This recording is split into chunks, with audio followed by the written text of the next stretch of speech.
স্বাগত ডিবিসি সংবাদে। আপনাদের সাথে আছি ইশরাত জাহান। এবার জানাবো খবরের বিস্তারিত। আইন বিভাগ সব বিচার করবে। জুলাই আগস্ট গণহত্যার বিচারে কোনো গাফিলতি হবে না। আগামী বিজয় দিবসের আগেই বিচার শেষ করা হবে বলে জানিয়েছেন আইন উপদেষ্টা আসিফ নজরুল। সকালে রাজধানীর কৃষিবিদ ইনস্টিটিউটে ঐক্য, সংস্কার ও নির্বাচন নিয়ে জাতীয় সংলাপে তিনি কথা বলেন। প্রতিশোধ নয়, ন্যায় প্রতিষ্ঠায় জুলাই গণহত্যায় জড়িতদের বিচার হবে বলে জানান attorney general. Forum for Bangladesh studies আয়োজিত গুম খুন থেকে গণহত্যার বিচার চ্যালেঞ্জ নিয়ে 2 দিনের জাতীয় সংলাপ চলছে। যখন থেকে শুরু হয়েছে, সংলাপে অন্তর্বর্তী সরকারের উপদেষ্টা, গণ অভ্যুত্থানের পক্ষের বিভিন্ন রাজনৈতিক দলের নেতারা, নাগরিক সমাজ ও বিভিন্ন শ্রেণী পেশার প্রতিনিধিদের সাথে 20টি রাজনৈতিক দল অংশ নেয়। আলোচনার শুরুতে কথা বলেন বৈষম্য বিরোধী আন্দোলনের নেতারা। এ সময় গেল 16 বছরের দেশের সব হত্যাকাণ্ড, বিডিআর হত্যা সহ গুমের বিচার দাবি করা হয়। পরবর্তী আলোচকের কাছে যাব। ঐক্য ফাটলি বড় চ্যালেঞ্জ উল্লেখ করে অ্যাটর্নি জেনারেল বলেন, বিচার প্রক্রিয়া কোনোভাবেই প্রভাবিত হবে না। প্রতিশোধ নয়, ন্যায় প্রতিষ্ঠায় বিচার করা হবে। জুলাই বিপ্লবে শহীদদের রক্তের বিনিময়ে যে চেতনায় উদ্বুদ্ধ হয়ে আমরা রাজপথে কাঁধে কাঁধ মিলিয়েছিলাম, সেই ঐক্যে যে ফাটল ধরেছে, সেই ফাটলটাই প্রথম চ্যালেঞ্জ। গণহত্যার বিচারে কোনো গাফলতি হবে না। আগামী বিজয় দিবসের আগে জুলাই গণহত্যার বিচার সম্পন্ন করা হবে বলে জানান আইন উপদেষ্টা। জুলাই গণহত্যার যে বিচারটা যেটা আমরা শুরু করেছি, তাজুল কারেক্টলি বলেছে, এটা আমরা বদ্ধপরিকর এবং আমরা আশা করছি আমরা আগামী বিজয় দিবস গণহত্যাকারীদের শাস্তির রায় সেলিব্রেশনও করব এবং অন্যান্য সাকসেস উদযাপন করতে পারবো। শেখ হাসিনা পালিয়ে যাওয়ার সঙ্গে সঙ্গে পাবলিক প্রসিকিউটররা পালিয়ে গেছে। 51 জেলা থেকে পিপিরা গায়েবী মামলার তথ্য পাঠিয়েছে বলেও জানান আইন উপদেষ্টা। গায়েবী মামলা উইথড্র করার জন্য পিপি অফিস লাগে। চার্জশিটের আগে মামলা উইথড্র এর ব্যাপারটা হচ্ছে স্বরাষ্ট্র মন্ত্রণালয়ের ব্যাপার। আমার করতে হবে পিপি অফিসের মাধ্যমে। আমাদের এখানে শেখ হাসিনার সাথে সাথে সমস্ত পিপি পালায় গেছিল কিনা বলেন? এখন পিপিদেরকে নিয়োগ না দিয়ে আমি কিভাবে কাজ করব? সংলাপ শেষে অংশীজনদের ঐক্যমত্য নিয়ে ঘোষণাপত্র প্রকাশিত হবে। নূপুর মাহমুদ, ডিবিসি নিউজ, ঢাকা। ইচ্ছাকৃতভাবে অন্তর্বর্তী সরকার নির্বাচন দিতে দেরি করছে বলে অভিযোগ করেছেন বিএনপি মহাসচিব মির্জা ফখরুল ইসলাম আলমগীর। দিনের পর দিন অনির্বাচিত সরকার ক্ষমতায় থাকা ঠিক নয় বলে মন্তব্য তার। আর দ্রুত নির্বাচন দিলেই সব ষড়যন্ত্র ব্যর্থ হবে বলে মনে করেন অন্যান্য রাজনৈতিক দলের নেতারা। জাতীয় গণতান্ত্রিক পার্টি জাগপার আলোচনায় অংশ নেন বিএনপির মহাসচিব সহ সমমনা রাজনৈতিক দলের নেতারা। এ সময় মির্জা ফখরুল বলেন, ইচ্ছাকৃতভাবে নির্বাচন বিলম্বিত করছে অন্তর্বর্তী সরকার। আমরা সরকার সবচেয়ে বেশি চাই, একই সঙ্গে আমরা এটাও চাই যে দীর্ঘকাল অনির্বাচিত সরকারের হাতে ক্ষমতা থাকা উচিত নয়। আজকে দেখুন দেশের সংকট বাড়ছে তো বাড়ছে।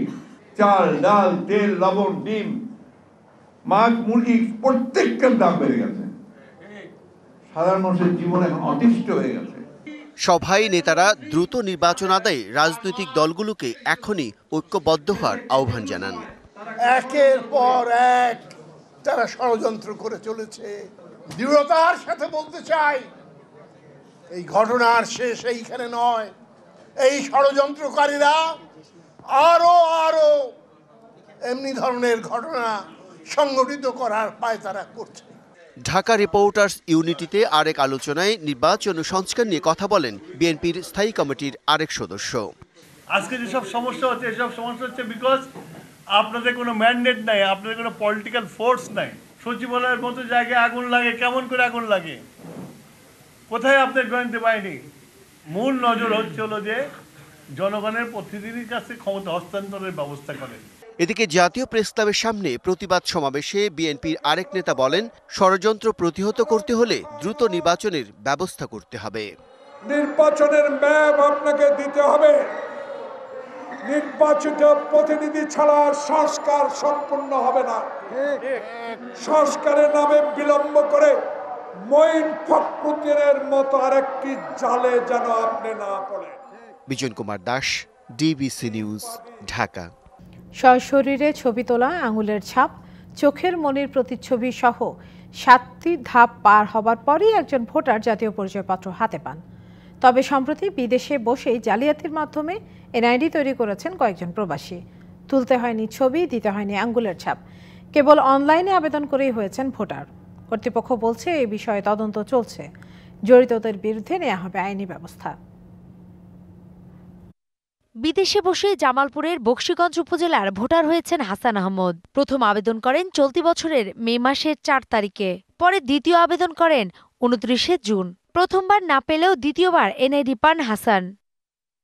হাসানের আবেদন ঘেঁটে দেখা যায় 2বার ব্যবহার করা হয়েছে একই ছবি, যদিও স্বাক্ষর 2 রকমের। হাসানের মতো অন্তত 42 জন বিদেশে বসেই জালিয়াতির মাধ্যমে হয়েছেন বকশীগঞ্জের ভোটার। তাদের মধ্যে অনেকেরই স্থায়ী ঠিকানা আবার ভিন্ন জেলায়। এছাড়া 21 জন আবেদন করেছেন 9টি ফোন নাম্বার ব্যবহার করে, যদিও সেগুলো ব্যবহারকারী তারা কেউ নন। এ নিয়ে জানতে চাইলে বকশীগঞ্জের সহকারী উপজেলা নির্বাচন কর্মকর্তা জানান, জালিয়াতির ঘটনা ঘটলেও তিনি এ বিষয়ে জানতেন না। আমি যখন দায়িত্বে ছিলাম তখন তাদের এগুলো কার্যক্রম হয়েছে, কিন্তু আমি তাদের কোনো হিয়ারিং নিইনি। এবং তাদের বিষয়ে আমার যে নতুন ভোটার রেজিস্টারে কোনো ধরনের তথ্য নেই, আর এই বিষয় সম্পর্কে আমি অবগত নই। বিষয়টি তদন্তাধীন আছে না। এদিকে বিদেশে অবস্থানকারীরা সশরীরে ছবি ও বায়োমেট্রিক না দিয়ে কিভাবে ভোটার হচ্ছে জানতে চাইলে জাতীয় পরিচয় নিবন্ধন অনুবিভাগের মহাপরিচালক জানান, এ নিয়ে তদন্ত চলছে। ডাটা এন্ট্রি অপারেটর বা ছবি তুলে যারা, এরা মোস্টলি প্রকল্পের জনগণ। তো আমরা এখন বুঝতে পারছি যে তাদের মধ্যে কেউ কেউ এই সর্বনাশটা করছে এবং কিছু কিছু ক্ষেত্রে করেছে। তো যেহেতু এইটা অলরেডি আমাদের নলেজে এসেছে, যে বা যারা এর সাথে জড়িত ছিল বলে তদন্ত কমিটির কাছে প্রাথমিকভাবে প্রতীয়মান হয়েছিল, তাদের ব্যাংক অ্যাকাউন্ট জব্দ করা হয়েছে। নূপুর মাহমুদ, ডিবিসি নিউজ, ঢাকা। অকার্যকর পরিচালনা পর্ষদের কারণে অনেকটাই স্থবির হয়ে পড়েছে বাংলাদেশ শিশু হাসপাতাল ও ইনস্টিটিউটের কার্যক্রম। নিয়মিত স্বাস্থ্যসেবা দেওয়া চালিয়ে গেলেও হাসপাতালের গুরুত্বপূর্ণ বিষয়ে সিদ্ধান্ত নেওয়া সম্ভব হচ্ছে না। হাসপাতালের কার্যক্রম স্বাভাবিক করতে দ্রুত পরিচালনা পর্ষদ প্রয়োজন বলে জানিয়েছে কর্তৃপক্ষ। শীতজনিত কারণে হাসপাতালগুলোয় বাড়ছে রোগীর চাপ। বাংলাদেশ শিশু হাসপাতাল ও ইনস্টিটিউটের বহির্বিভাগে প্রতিদিন 7 থেকে 800 রোগী সেবা নিলেও বৃহস্পতিবার সেবা নিয়েছে প্রায় দ্বিগুণ রোগী। কিন্তু রোগী সেবা থেকে শুরু করে নানা বিষয়ে সিদ্ধান্ত নিতে হিমশিম খাচ্ছে কর্তৃপক্ষ। বোর্ড সমস্ত কিছু সিদ্ধান্ত থাকে। পেশেন্টের ক্রাইসিস না, আমাদের ম্যানেজমেন্ট ক্রাইসিস। যে ফিনান্সিয়াল সাপোর্ট নেওয়ার জন্য আমাদের যে অফিসিয়াল প্রসেস, এটা কিছুটা স্ট্যাগন্যান্ট হয়ে আছে। শেখ হাসিনা সরকারের পতনের পর পরিচালনা পর্ষদের চেয়ারম্যান সহ 13 জন সদস্য পদত্যাগ করেন। 4 মাসের বেশি সময় ধরে চলছে এ অচলাবস্থা। বারবার তাগাদার পরও গঠন করা হয়নি নতুন পরিচালনা পর্ষদ। বড় উন্নয়নমূলক কাজ ম্যানেজমেন্ট বোর্ড ছাড়া সম্ভব না। প্লাস বড় যে কোনো কাজে যদি মোটা অঙ্কের টাকা প্রয়োজন পড়ে, অনেক মোটা অঙ্কের বিলও আমাদের দিতে হয়, সেটা বোর্ডে না হলে আমরা তো এটা ফাইন্যান্স কমিটি করি, সেটা তো করতে পারছি না। বোর্ড মেম্বার নাই, আমার বোর্ড নাই, চেয়ারম্যান নাই। কোনো ম্যান পাওয়ার নিতে গেলে সেখানেও তো বোর্ডের পারমিশন লাগে। বোর্ড ছাড়া এটা একটু কষ্টকর হয়ে যায় আমাদের জন্য। হাসপাতালটিতে চলমান স্থবিরতা কাটিয়ে উঠতে দ্রুত নতুন পরিচালনা বোর্ড গঠন ও তা কার্যকর করার তাগিদ সংশ্লিষ্টদের। হিমেল মাহবুব, ডিবিসি নিউজ, ঢাকা। জুলাই বিপ্লবে প্রবাসীদের বিরুদ্ধে অবস্থান নেয়া কূটনীতিকদের শাস্তির আওতায় আনা হবে, এ কথা জানিয়েছেন প্রবাসী কল্যাণ ও বৈদেশিক কর্মসংস্থান উপদেষ্টা আসিফ নজরুল। বিকেলে প্রবাসী কল্যাণ মন্ত্রণালয়ের মিলনায়তনে বৈষম্য বিরোধী ছাত্র জনতার আন্দোলনে একাত্মতা ঘোষণা করায় সংযুক্ত আরব আমিরাত থেকে কারাভোগের পর দেশে ফেরত কর্মীদের মাঝে অনুদানের চেক হস্তান্তর অনুষ্ঠানে এ কথা বলেন উপদেষ্টা। প্রধান অতিথির বক্তব্যে আসিফ নজরুল জানান, আমিরাত থেকে জেলমুক্ত প্রবাসীদের পুনর্বাসনে সহায়তা দেওয়া হবে।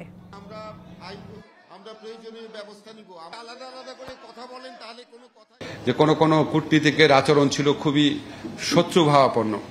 আমি মনে করি আপনাদের এই বিপদের সময় যদি কেউ আপনাদেরকে সাহায্য এবং সেবা দেওয়ার পরিবর্তে যদি কেউ শত্রুতামূলক আচরণ করে থাকে, শুধু তার চাকরির ক্ষেত্রে না, তার আসলে বিচার হওয়া উচিত।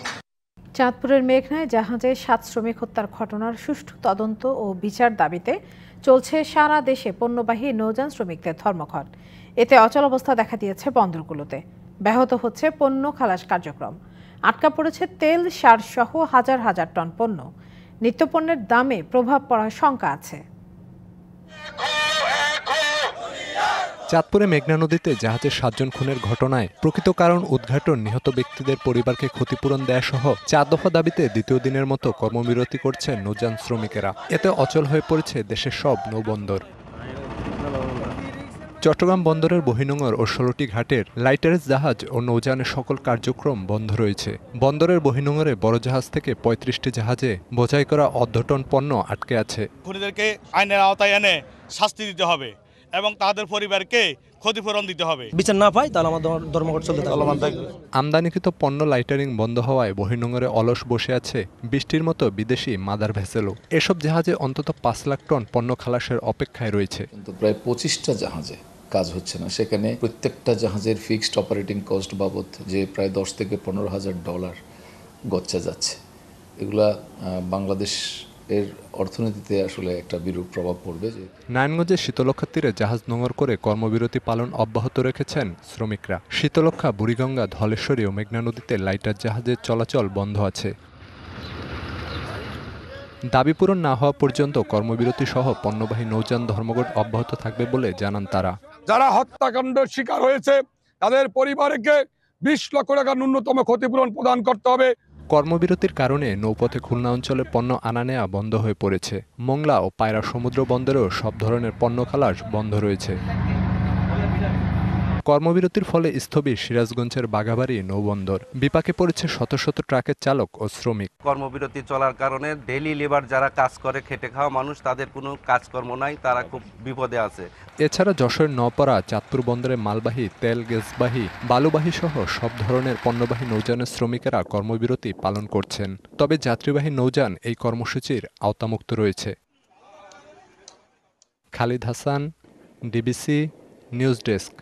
শিরোপা লড়াইয়ের জন্য তৈরি হচ্ছে বিপিএল এর দলগুলো। দিনভর পালা করে অনুশীলন শেষে গণমাধ্যমকে দেয়া দেশি বিদেশি ক্রিকেটাররা বলেন সেরাটা দিয়ে এবারের আসরে নিজেদের নামের প্রতি সুবিচার করবেন, দলকে এনে দেবেন ট্রফি।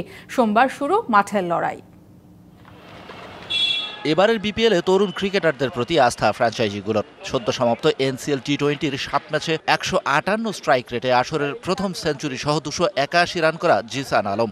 এনসিএলে দ্বিতীয় সর্বোচ্চ রান করা এই ব্যাটার বিপিএলে মাঠ মাতাবেন দুর্বার রাজশাহীর হয়ে। স্টেপ বাই স্টেপ যেতে চাই। প্রথম ম্যাচটা ফরচুন বরিশালের সাথে, আশা করবো আমরা ভালো ক্রিকেটটা খেলবো। আমাদের পেস বোলারে তাসকিন ভাই আছে, বাংলাদেশের টপ বোলারের মধ্যে একজন। তারপর শফিউল ইসলাম আছে, মোহর ভাই আছে, ব্যাটিংয়ে আমি আছি, বিজয় ভাই আছে, ইয়াসির রাব্বি ভাই আছে, আকবর ভাই আছে, স্পিনে মুরাদ ভাই আছে, সানজামুল ভাই আছে। আশা অনুরূপ আমাদের টিমটা মাশাআল্লাহ খুব ভালো আছে। ফ্র্যাঞ্চাইজি ক্রিকেটের কল্যাণে সাবকন্টিনেন্টের কন্ডিশনে এখন অনেকটাই অভ্যস্ত ইউরোপ আফ্রিকার ক্রিকেটাররা। প্রোটিয়া ক্রিকেটার স্টিফেন এসকানজিকে দলে নিয়েছে ঢাকা ক্যাপিটালস। সদ্যই নেপাল প্রিমিয়ার লিগে খেলে আসা এই ওপেনার বললেন ঢাকার জন্য ভালো কিছু করতে মুখিয়ে আছেন তিনি। সম্প্রতি নেপালে বেশ কিছু টি20 ম্যাচ খেলেছি, এটা আমার জন্য খুবই ভালো কাজে দেবে। কন্ডিশনও একই রকম। আশা করি ভালো একটা টুর্নামেন্ট হবে এবং দলের জন্য প্রয়োজনীয় পারফর্ম করতে পারবো। দিন দুয়েক বাদেই মাঠে গড়াচ্ছে দেশের একমাত্র ফ্র্যাঞ্চাইজি টি20 লিগ। শেষ মুহূর্তের প্রস্তুতিতে দলগুলোর ক্রিকেটারদের মাঝে সাজ রব। শিরোপায় চোখ রেখেই শুরু করার লক্ষ্য দেশি বিদেশি ক্রিকেটারদের। Shahan Papon, DBC news, Dhaka. এদিকে চট্টগ্রামে চলছে বিপিএল মিউজিক ফেস্টের তৃতীয় পর্ব। মঞ্চ মাতাচ্ছেন দেশি শিল্পীরা। সেখানকার সবশেষ খবর জানাতে আমাদের সাথে যুক্ত হচ্ছেন মুজিবুল হক। সরাসরি চলে যাচ্ছি সেখানে। মুজিব, কনসার্ট ঘিরে দর্শকদের মাঝে কেমন উত্তেজনা দেখছেন এবং বিপিএল ঘিরে তারা কতটুকু আশাবাদী এবারের বিপিএল নিয়ে? সারা বিকেল 5:30টার পর থেকে চট্টগ্রাম নগরীর যে এম.এ. আজিজ স্টেডিয়াম, সেই স্টেডিয়ামে কনসার্ট আনুষ্ঠানিকভাবে শুরু হয়। এর আগে থেকে আমরা দেখেছি যে মূলত যারা দর্শক রয়েছে তারা আসতে শুরু করে এখানে, বিশেষ করে যে সমস্ত বিপিএলের দলগুলো রয়েছে তাদের যারা সমর্থকরা রয়েছে তাদের পাশাপাশি বিভিন্ন জায়গা থেকে আসা দর্শকরা কিন্তু এখানে এসছেন। এখানে যারা আয়োজক আছেন, বিশেষ করে বিসিবির কর্মকর্তারা বলছেন যে বিপিএলের যে উন্মাদনা সেটি তরুণদের মধ্যে ছড়িয়ে দেওয়ার জন্য তাদের এই উদ্যোগ। আমরা দেখেছি যে বিকেল 5:30টার আগে থেকেই এই এম.এ. আজিজ স্টেডিয়ামের যে মূল ফটক, বেশ কয়েকটি ফটক করা হয়েছে প্রবেশের জন্য। সেখানে আসলে ঢুকেছেন দর্শনার্থীরা, যারা বিশেষ করে হাবিব ওয়াহিদ থেকে শুরু করে অ্যাভয়েড রাফা সহ যারা দেশের স্বনামধন্য যে সমস্ত ব্যান্ড দলগুলো রয়েছে তারা এখানে গান পরিবেশন করছেন। এবং বিপিএলের যে উন্মাদনা আমরা খানিকটা শুরু হয়ে গেছে সেটা বলতে পারি এই জায়গার থেকে। এবং এখানে অনেকেই আসছেন যারা এখানে অনেকে আসছেন যারা অংশগ্রহণ করছেন। আমরা কয়েকজনের সাথে একটু কথা বলতে চাই। একটু বলবেন কেমন হচ্ছে কনসার্ট, আপনাদের আকাঙ্ক্ষা কি?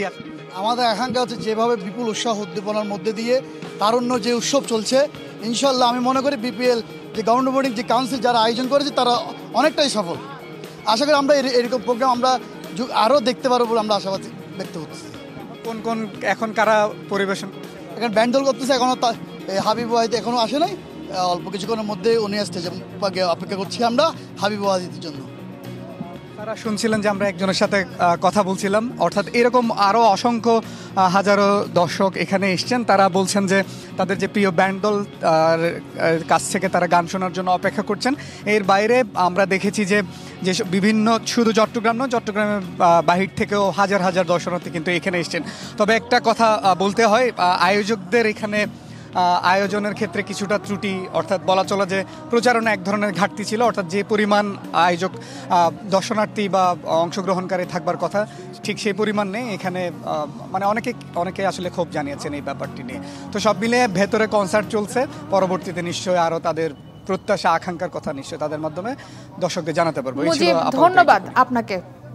তামিম ইকবালের ফোনেই বিপিএল এ খেলতে রাজি হয়েছেন শাহিন শাহ আফ্রিদি। বাংলাদেশের লিগে খেলার জন্য রোমাঞ্চিত হয়ে আছি বলে জানিয়েছেন এই পেসার। মজার ছলে জানিয়েছেন শ্বশুর শহীদ আফ্রিদির বিপক্ষে খেলতে হবে না, এটা সুখকর বিষয়। নেট অনুশীলনে শাহিন শাহর বল খেলতে বেগ পোহাতে হয়েছে ব্যাটারদের। আগের দিন বাংলাদেশে পৌঁছেছেন, যোগ দিয়েছেন বরিশালের অনুশীলনের দ্বিতীয় দিনে। যোগ দিয়েই বেশ সিরিয়াস পাকিস্তানি পেসার শাহিন শাহ আফ্রিদি।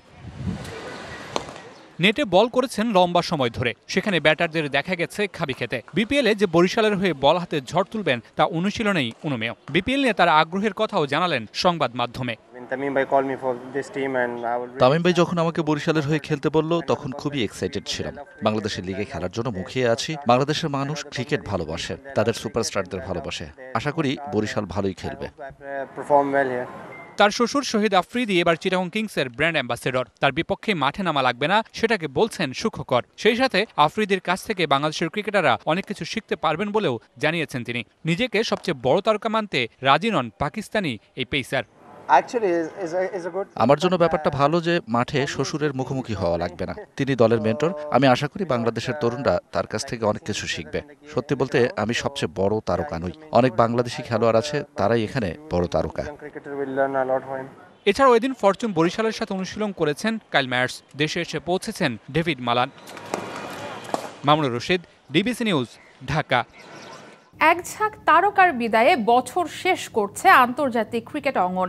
এই দুঃখ ভুলিয়ে অবশ্য ক্রিকেট প্রেমীরা 2024-এ দেখেছে 17 বছর পর ভারতের বিশ্বকাপ জয়, দেখেছে নিউজিল্যান্ডের আন্তর্জাতিক ক্রিকেটের শিরোপা খরার সমাপ্তি। এর মাঝে ভারত পাকিস্তান ক্রিকেট বোর্ডের দ্বন্দ্ব নিয়ে নাভিশ্বাস আইসিসি এনেছে সমাধান। সব মিলিয়ে আন্তর্জাতিক ক্রিকেটে কেমন গেল 2024 তার সামগ্রিক চিত্র নিয়ে থাকছে প্রতিবেদন। ঘরের মাঠে ওয়ানডে বিশ্বকাপ হেরে 2023 সাল শেষ করেছিল ভারত। সেই দুঃখ 2024-এ এসে ঘুচিয়েছে রোহিত কোহলিরা।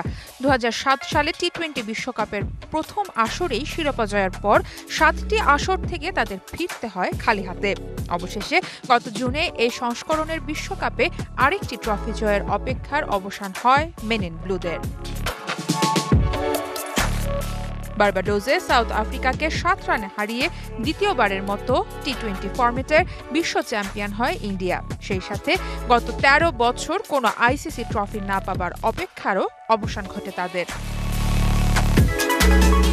ট্রফি খরা কাটিয়েছে নিউজিল্যান্ডের ক্রিকেটও, তবে ব্ল্যাক ক্যাপসের প্রথম বিশ্বকাপ শিরোপাটা এনে দিয়েছে তাদের নারী দল। অক্টোবরে নারীদের টি-20 বিশ্বকাপের ফাইনালে সাউথ আফ্রিকাকে হারিয়ে প্রথমবারের মতো চ্যাম্পিয়ন হয় তারা। এবছরের টি-20 বিশ্বকাপ আসর থেকেই শুরু হয় এই অঙ্গনের তারকা ক্রিকেটারদের বিদায় মিছিল। 17 বছর পর ভারতকে টি-20 বিশ্বকাপ জিতিয়ে এই ফরম্যাট থেকে অবসরের ঘোষণা 3 কিংবদন্তি বিরাট কোহলি, রোহিত শর্মা আর রবীন্দ্র জাদেজার। বছরের শেষে ক্রিকেট থেকে অবসরের সিদ্ধান্ত জানান ভারতের আরেক তারকা ক্রিকেটার রবিচন্দ্র অশ্বিন। 3 ফরম্যাটকে বিদায় জানিয়েছেন অজি ওপেনার ডেভিড ওয়ার্নারও। অস্ট্রেলিয়ার আরেক ব্যাটার ম্যাথু ওয়েডও আছেন এই তালিকায়। ইংলিশ পেসার জেমস অ্যান্ডারসন ক্রিকেটকে বিদায় বলেছেন 2024-এ।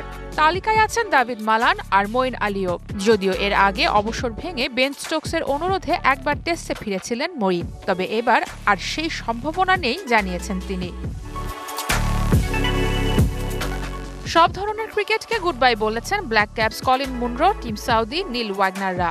টি-20কে বিদায় বলেছেন ট্রেন্ট বোল্ট। পাকিস্তানের মোহাম্মদ আমির, ইমাদ ওয়াসিমরাও 22 গজকে বিদায় জানিয়েছেন 2024-এ। রিটায়ার করেছেন নামিবিয়ার কিংবদন্তি ডেভিড ভিসা। একের পর এক ক্রিকেটারদের বিদায় বলার বছরে আইসিসি ব্যস্ত ছিল ভারত আর পাকিস্তান ক্রিকেট বোর্ডকে সামাল দিতে। 2025 সালে চ্যাম্পিয়ন্স ট্রফি নিয়ে দুই দেশের নাটকীয়তাকে বছরের শেষ দিকে একটা সমঝোতায় আনতে পেরেছে ক্রিকেটের সর্বোচ্চ নিয়ন্ত্রক সংস্থা। ফলশ্রুতিতে আগামী 3 বছর বেশ কটা হাইব্রিড মডেলের টুর্নামেন্ট দেখবে ক্রিকেট বিশ্ব।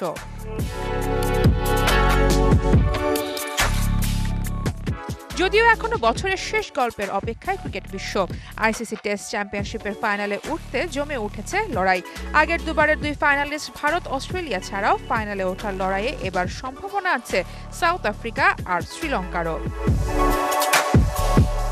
সারা মাহবুব, ডিবিসি নিউজ ডেস্ক। ডিবিসি সংবাদে এই ছিল এখনকার মতো।